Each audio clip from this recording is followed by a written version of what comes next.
બોલતું બાયોસ્કોપ સળંગ અંક 177 જાન્યુઆરી 2025। પહેલો લેખ છે અમારા દ્વારેથી નિખરવું એટલે કે તમને કોણ ગમે, મિત્ર કે બોસ? અગાઉ આ વિષય પર આપણી શાળાના મુખપત્ર બાયોસ્કોપમાં ચર્ચા થઈ ગઈ છે, એને જરા ફરી યાદ કરી લઈએ તો આજે પણ આપણા સૌનો જવાબ મિત્ર જ હશે। તેના કારણો અંગેની ચર્ચા પણ થઈ હતી કે જેની સાથે નિસંકોચપણે વર્તી શકીએ। જે વ્યક્તિ જજમેન્ટલ બનવાને બદલે સેટમેન્ટલ બને, બે શબ્દો છૂટા છે, સેટ મેન્ટલ બને, તેની સાથે સમય પસાર કરવો ગમે એ માનવ સ્વભાવ છે। આમ તો આને માનવ સ્વભાવ ન કહીએ તો સજીવ સ્વભાવ પણ કહીએ તો એમાં કંઈ ખોટું નથી, કારણ કે માનવ જ નહીં, વૃક્ષ, પશુ, પક્ષી સહિતની તમામ પ્રકૃતિઓનો આ સ્વભાવ રહ્યો છે। ફ્રેન્ડલી ઇકો હોય ત્યાં ઉછરવું અથવા તો ઇકો ફ્રેન્ડલી હોય ત્યાં નિખરવું। અહીં નિખરવું શબ્દ બોલ્ડ કરેલો છે, કારણ કે બાળકોની જે વિકસવાની પ્રક્રિયા છે એમાં પણ આ શબ્દ એ બોલ્ડ છે ને એટલો અસરકારક છે। શાળાકીય પર્યાવરણમાં નિખરવું શબ્દનો અર્થ પણ ખૂબ વ્યાપ ધરાવે છે। વૃદ્ધિ અને વિકાસ એ શબ્દોનો જ્યારે ઉપયોગ થાય ત્યારે આપણા સૌના મનમાં જે તે વસ્તુ કે વ્યક્તિના કદ પૂરતો અર્થ મર્યાદિત બની જતો હોય છે, પરંતુ જ્યારે કોઈ વસ્તુ કે વ્યક્તિ 16 કળાએ, અહીંયા 16 કળા આવે ત્યારે મને એમ થાય કે આ 16 કળાની યાદી કરવા જેવી છે, કોઈને ખ્યાલમાં હોય તો કરજો ને। 16 કળાએ ખીલે છે ત્યારે આપણે સૌ તેના માટે તેનું વ્યક્તિત્વ નિખર્યું એવું લેબલ લગાવતા હોઈએ છીએ। આવા નિખાર માટે જેમ ફૂલ કે પ્રકૃતિની અનુકૂળતાઓની જેટલી જરૂર છે એટલી જ જરૂર બાળકને વર્ગખંડમાં નિખારવા માટેની છે। આ પ્રક્રિયામાં સૌથી વધુ કોઈ શબ્દ આડે આવતો હોય એ છે આપણા દ્વારા વ્યાખ્યાયિત થયેલી શિસ્ત। એક યાદી બનાવીએ કે વર્ગખંડમાં શિસ્તના નામે આપણે કેવી કેવી અપેક્ષાઓ રાખીએ છીએ। હું બોલું ત્યારે નજર મારી સામે જ હોય, મારું લેક્ચર પૂરું ના થાય ત્યાં સુધી તમારા પ્રશ્નો દબાવી રાખો, જ્યાં સુધી પિયર લર્નિંગ સ્ટાર્ટ, જોડી કાર્ય કરો હવે ભાઈ, ત્યાં સુધી અંદર અંદર વાત ન કરવાની, મારી મંજૂરીથી જ વર્ગખંડની બહાર જાઓ અને મંજૂરી મેળવીને જ વર્ગખંડમાં પ્રવેશો।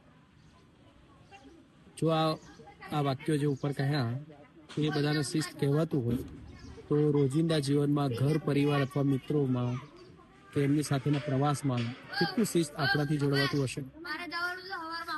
પોતાના વિચારો, પોતાની મૂંઝવણો માર્ગદર્શક સમક્ષ રજૂ કરવા, અન્યને ખલેલ ન થાય ત્યાં સુધી પોતે સ્વતંત્ર રીતે વર્તવું, શીખવાની પ્રક્રિયામાં પોતાની અનુકૂળતાઓ ઊભી કરવી, આ બધી બાબતો અશિસ્ત નથી। શિસ્તના નામે તરસ્યો વિદ્યાર્થી તમારી સામે બેસી રહીને તમારી વાતોમાં કેટલું ધ્યાન આપી શકશે?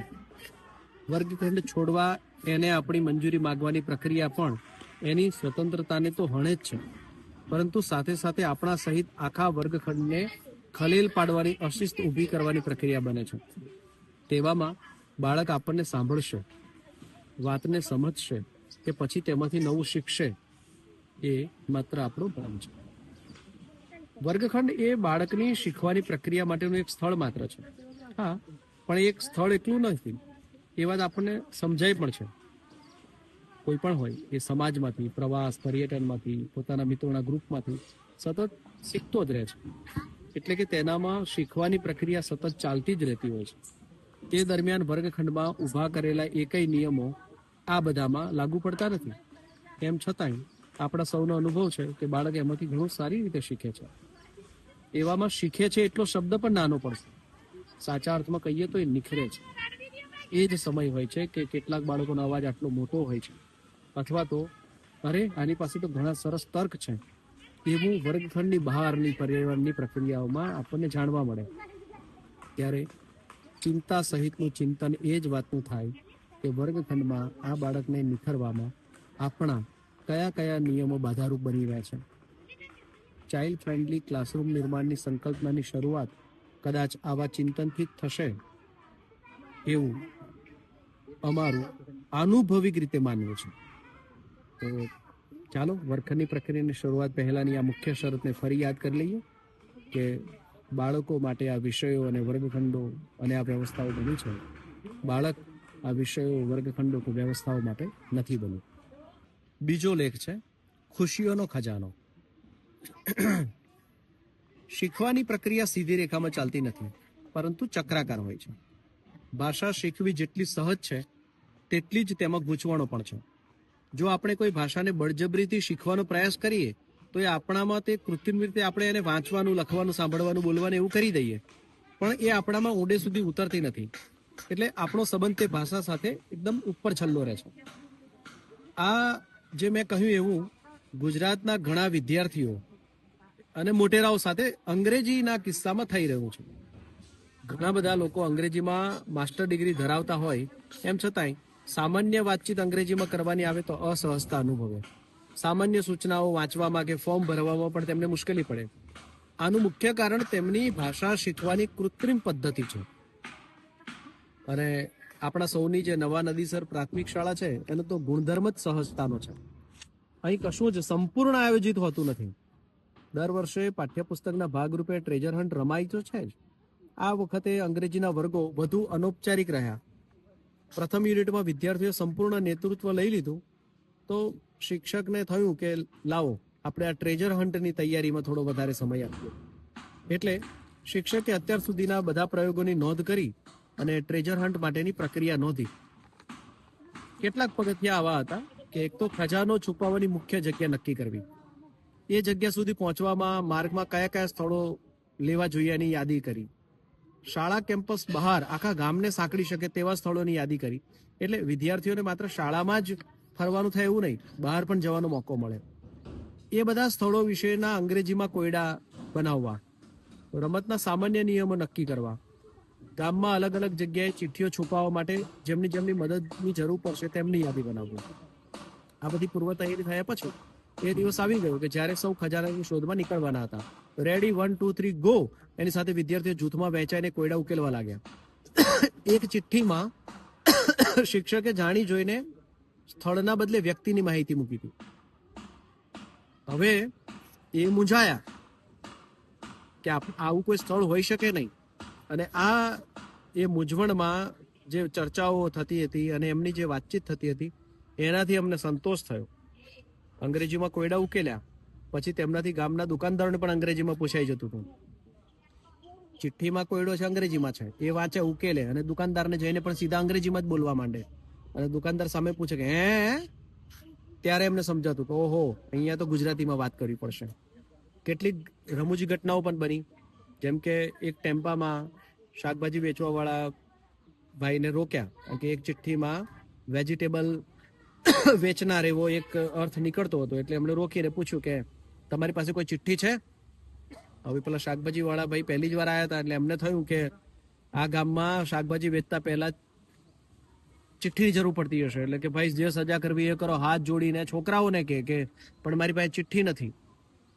એટલે આમને બધાને હસવું પણ આવ્યું ને એમ પણ થયું કે અરે રે જોયું છોકરાઓ. આવું જ બીજું થયું કે એક દુકાને ગયા તો દુકાનદાર ન હતા અને એમના પત્ની ત્યાં બેઠેલા હતા. એટલે એમણે પૂછ્યું તમારી પાસે કોઈ ચિઠ્ઠી છે? એટલે વાતચીતમાં કહ્યું શેની ચિઠ્ઠી, શું ચિઠ્ઠી? એટલે આ બધાએ કહ્યું કે મારે આ ભણવામાં આવ્યું છે આ તે બધું. તો દુકાનદારના પત્ની કહે છે જો અમારી પાસે કોઈ ચિઠ્ઠી છે નહીં, પણ જો તમારે ભણવામાં કામ લાગતી હોય તો તમે કોઈ એવી ચિઠ્ઠી લખી આપો. તો આવી ધમાચકડી સવારે 10:30 થી લઈને 1:30 વાગ્યા સુધી ચાલી. ગામમાં પણ બધી ચર્ચાઓ થઈ ગઈ કે બાળકો કંઈક શોધી રહ્યા છે. આ રીતે એક ટીમ બનીને પોતાની સામે આવેલી પરિસ્થિતિનો તાગ મેળવવા માટે મથતા રહ્યા. કોઈ સાયકલ લઈને પડ્યું ખરું, કોઈને કાંટા પણ વાગ્યા, પણ આ બધામાં એક ટીમ વર્ક જે શીખ્યા છે, સ્વાભાવિક રીતે અંગ્રેજીનો ઉપયોગ એમનાથી થઈ ગયો. એટલે આ એકવાર થયેલો અનુભવ છે એ હવે પછી અંગ્રેજીનો સામનો કરશે ત્યારે મૂંઝવણો નહીં હોય એની અમને ખાતરી છે. અને આ જે અમને ખાતરી થઈ એ જ અમારી ખુશીઓનો ખજાનો છે. અને થોડાક છૂટા વિડીયોઝને એક વિડીયો ભેગો કર્યો છે એ પણ તમે આપણી આ યુટ્યુબ ચેનલ પર જોઈ શકશો ટ્રેજર હન્ટના નામથી. ત્રીજો લેખ છે અમારી નવી નિશાળ. શાળા એટલે માત્ર 4 દિવાલો વચ્ચેનું સ્થળ નહીં, પરંતુ એક જીવંત ધબકાર છે જ્યાં જ્ઞાનની જ્યોત પ્રજ્વલિત થાય છે. અમારી અને આપણા સૌની આ જે શાળા છે એ તો જાણે કે નાના ભૂલકાઓનું મિલન સ્થળ છે, જ્યાં વાતોના ગપાટા હોય, સાથે ભોજનની લહેજત માણવાનો અવસર મળે, કોઈક વાર બહાર જવાનો, ફરવા જવાનો મોકો મળે, આનંદનો પાર જ ના રહે. આ શનિવારે અમારી શાળા આખી ભરવાડ ફળિયામાં શરૂ થઈ. અમારા શિક્ષકો બન્યા એ પશુપાલકો જેઓ પ્રાણીઓની પણ ભાષા સમજે છે. અમે શાળાની પાછળ આવેલા ગાયોના તબેલામાં ગયા, જ્યાં વિવિધ રંગોની નાની મોટી એવા જુદા જુદા કદની ગાયો હતી. સાથે કેટલીક ભેંસો પણ હતી. અને ગાયોના માલિક તેમની ગાયોને નામથી બોલાવતા અને ગાયો પણ જાણે તેમનો અવાજ ઓળખતી હોય તેમ તેમની પાસે આવતી. આ દ્રશ્ય જોઈ અમારા બાલવાટિકા પહેલા અને બીજાના નાના નાના બાળકો તો આશ્ચર્યચકિત થઈ ગયા. તેમના મનમાં તો પ્રશ્નો થવા માંડ્યા કે હે, ગાયોના નામ હોય? તબેલામાં જુદી જુદા રંગની ગાયો જોઈ અને બાળકોને એ પણ સમજાયું કે રંગો છે તો ગાયો પણ જુદા જુદા રંગની હોઈ શકે. એક નાનું દૂધ જેવું સફેદ વાછરડું જોઈ એક બાળક બોલી ઉઠ્યો, અર, આને કોણે રંગ કર્યો છે? અમારા નવા શિક્ષકોએ અમને જણાવ્યું કે કઈ ગાય દૂધ આપે છે દૂધ તો ગાય નહીં આપી શકે, તો કઈ ગાય દૂધ આપે છે, કઈ ગાય દૂધ નથી આપતી અને કેવી રીતે ખબર પડે? ગાયો પછી સૌ ટાબરિયાઓને અમે ઘેટા બકરાના વાડા તરફ ગયા. ત્યાં અમે તાજા જન્મેલા બકરીના બચ્ચાને જોયું. નાના બચ્ચાને હાથમાં લઈ રમાડવાની મજા જ કંઈક ઓર હતી. બાળકોના મનમાં ફરી એક નવો પ્રશ્ન ઉઠ્યો કે આ બકરીના ગળામાં જે શેર જેવું લટકે છે તેને શું કહેવાય? જવાબ મળ્યો, ઘૂઘરી. ઘેટાના બચ્ચાનો અવાજ સાંભળી બાળકોએ પણ તેમનો અવાજ કાઢવાનો, મિમિક્રી કરવાનો પ્રયાસ કર્યો. બહુ મજા પડી. અમે એ પણ અનુભવ્યું કે જે લોકો પ્રાણીઓની સંભાળ રાખે છે તેઓ તેમના વિશે વધુ સારી રીતે જાણે છે અને બાળકોને પણ વધુ સારી રીતે સમજાવી શકે છે. આ આખી મુલાકાતથી વર્ગમાં ઓછું બોલનારા બાળકો પણ એકબીજા સાથે ભળી ગયા અને વાતો કરતા થઈ ગયા. વાતાવરણ જીવંત બની ગયું. આ એક એવો અનુભવ હતો કે જે પુસ્તકોના પાનાઓ ફેરવીને પણ ન મળી શકત. જોઈએ આના કેટલાક ફોટોગ્રાફ્સ આ લિંક પર. અમને યાદ રહેશે આ પળ. નજીકના એક ગામમાં ભાગવત કથા હતી અને એમાં શાસ્ત્રીજી કથા કરવા આવ્યા અને બધા એમને મળે પણ ખરા, જુદી જુદી જગ્યાએ પધરામણી પણ થાય.